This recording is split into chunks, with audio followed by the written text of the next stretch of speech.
कांग्रेस की भारत जोड़ो न्याय यात्रा के ऐलान के बाद से ही बीजेपी में बेचैनी दिखाई दे रही है और इसी के चलते यात्रा के रास्ते में अड़ंगा लगाने की कोशिश हो रही है।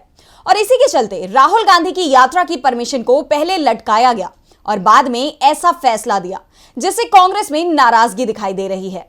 लेकिन पार्टी ने साफ कर दिया कि यात्रा तो तय रूट से ही निकलेगी। तो क्या है मणिपुर सरकार का फैसला जिससे दिख रहा है बीजेपी सरकार का डर?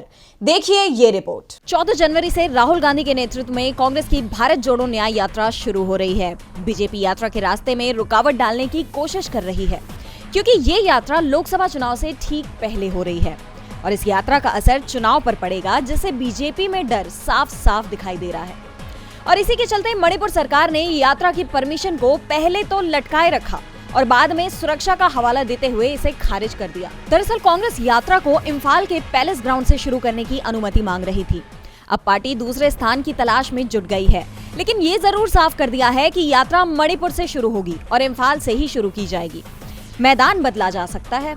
मणिपुर में कांग्रेस के प्रदेश कमेटी अध्यक्ष केशम मेघचंद्र ने कहा कि यात्रा खोंगजोम युद्ध स्मारक परिसर थौबल के पास से शुरू हो सकती है।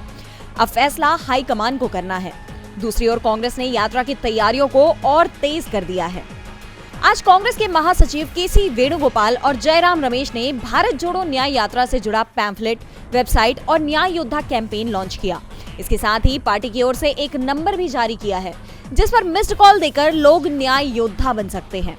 मणिपुर सरकार के फैसले के बाद भले ही इम्फाल पैलेस ग्राउंड की जगह दूसरे जगह से इस यात्रा की शुरुआत हो, यात्रा 14 जनवरी से ही शुरू होगी, जो 66 दिनों में 15 राज्यों से गुजरने के बाद 20 मार्च को मुंबई पहुंचकर समाप्त होगी।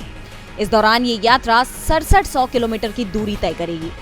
ये यात्रा 110 जिलों, 100 लोकसभा सीटों और 337 विधानसभा सीटों को कवर करेगी। डीबी लाइव की रिपोर्ट।